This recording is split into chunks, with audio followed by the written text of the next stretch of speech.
Bonjour à tous, on se retrouve pour un nouveau tutoriel et je vais vous montrer mon gabarit AutoCAD consacré donc aux armatures qui s'appelle GCA. Pourquoi GCA? Tout simplement parce que je l'ai appelé gabarit Caviotto armature, tout simplement.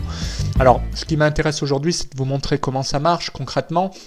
En fait, j'ai créé un gabarit qui est lié vraiment au métier de projeteur et qui va permettre de faire toutes sortes d'éléments, que ce soit des cadres, des barres, des répartitions, des treillis soudés aussi, et pareil pour les dalles. Donc on peut répartir des treillis de dalles très facilement, et aussi des barres, et en fait tout ce dont on a besoin et tout ce qu'on trouverait sur un logiciel professionnel, il est là.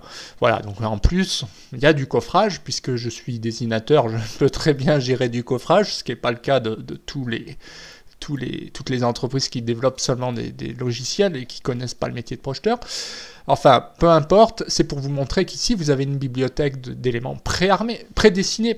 Donc, vous pouvez choisir de la tronche, finalement, de votre élément, que ce soit en façade, avec pas de mur au-dessus. Vous pouvez choisir un poteau circulaire aussi. Vous pouvez choisir un refend, un mur dessus. Bref, il y a beaucoup d'options. Et c'est pareil pour tous les éléments. Si vous avez un linteau particulier, avec des chaînages ou pas, en mur de façade, pas de mur au-dessus, avec chaînage, voilà, vous avez toute une ribambelle de choses.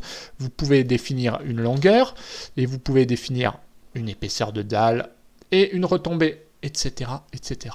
Donc je ne vais pas tout vous montrer, ça ne sert à rien, vous avez compris. Donc, ce qui est intéressant, c'est que vous retrouvez la même chose dans les éléments préarmés. Qui dit dessinateur, projeteur, dit qu'on est capable de mettre de la ferraille là-bas dedans. Donc tout simplement, je vous montre que dans le coffrage, vous retrouvez les mêmes options avec les ferrailles en plus. De la même manière, si on prend un CV, alors là, on peut aller plus loin. On peut dire qu'il y a des waterstop dedans. Pourquoi pas? On connaît le boulot. Et puis, on peut aussi dire qu'il y a 10 barres et puis qu'il y a du HA14. Voilà, donc là, il me les dessine. Ok. Ça va vite. Et puis, comme je suis aussi dessinateur, et puis vous aussi, certainement, eh bien, vous pouvez choisir l'ancrage ici. Donc l'ancrage, évidemment, c'est soit que ça file, il y a un mur au-dessus, soit il n'y a pas de mur au-dessus, et on a décidé d'arrêter sous dalle.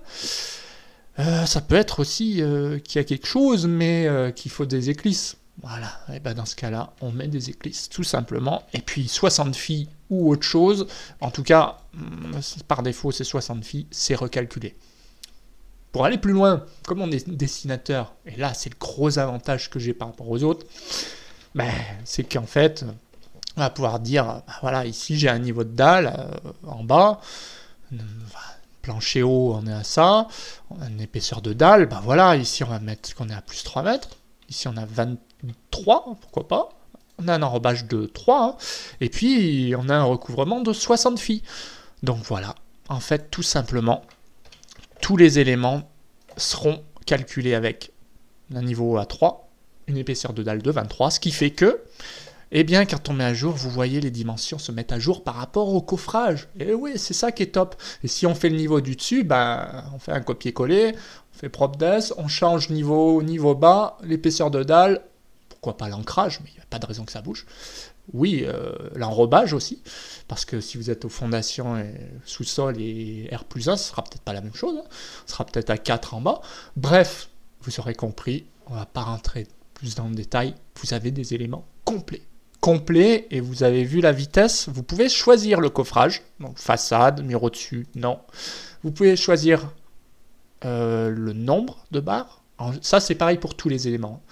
HA6 tous les 12, enfin peu importe, c'est plus qu'à 6 barres HA12, et le type d'ancrage, donc au niveau brut de dalle, et puis je vais mettre un U parce que j'ai rien au-dessus, et voilà, en fait, qu'est-ce qu'il reste à faire? Très très compliqué, mettre à jour, et c'est terminé, vérifier et apprécier qu'il n'y a pas d'erreur, parce que ça peut arriver. Par exemple ici, si vous avez 0, vous pouvez mettre une armature en plus, en moins, voilà, le calcul est vraiment théorique, mais bon, en pratique, quand on a 0 ici, c'est pas top, quoi. Peu importe, c'est 60 filles, donc Vous voyez ici, ce qu'on peut faire, c'est par défaut les barres, bah, c'est du 12. Donc moi, je suis parti avec mettre des U de 12. Mais vous pouvez à tout moment dire que vos attentes, il faut absolument que ce soit 14, quoi. Donc ici, je vous mettez 14. Mais c'est ça qui compte. Les barres ici vont pas changer. Par contre, les U, eh ben, vous aurez 84 parce que 60 filles, c'est plus du 12, c'est du 14. Et ben, vous avez le bon ancrage, quoi.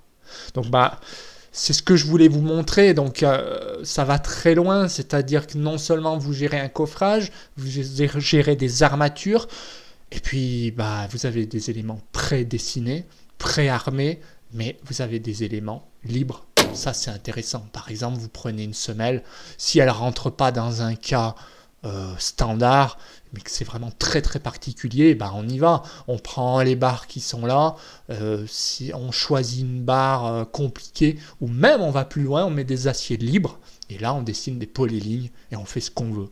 Donc évidemment, j'ai pensé à tout, puisque un dessinateur peut être à tout moment freiné, gêné par les outils, et c'est ce que je voulais pas, et c'est pour ça que ce que je vous propose, moi, c'est des outils complets, sans limite, et surtout, bah, évidemment, on retrouve les armatures standards, hein, c'est logique, mais on va au-delà, c'est-à-dire qu'à tout moment, on dessine ce qu'on veut, on reprend la main. En plus, ajouter à cela, on a les numéros de page automatiquement, voilà, page 2, page 3, page 100, peu importe, ça sera calculé tout seul. Pareil pour les numéros d'affaires, ou les, je sais pas, les plans, si vous le mettez ici, plan numéro 10, numéro d'affaires Tartampion, je mets n'importe quoi, eh bien, vous le retrouverez partout, votre numéro d'affaires, automatiquement sur tout le projet. Pratique, non? Donc, c'est vraiment un gain de temps évident. Donc, je voulais vraiment vous présenter GCA parce que j'ai fait pas mal de vidéos dessus, mais je n'avais pas montré ce que c'était concrètement. Je m'étais contenté de montrer des éléments un par un. Mais voilà, maintenant, vous savez tout. Vous savez que vous retrouvez des blocs dynamiques, beaucoup de blocs dynamiques, mais en tout cas très simple à utiliser parce qu'ils suivent la même logique. Nombre de barres, diamètre des armatures, coffrage, etc. etc. Voilà, bah écoutez, moi j'espère que cette vidéo vous a plu. Surtout, contactez-moi pour développer vos propres gabarits avec vos propres calques et vos propres logos, c'est très pratique. Et moi je vous dis à bientôt pour d'autres vidéos.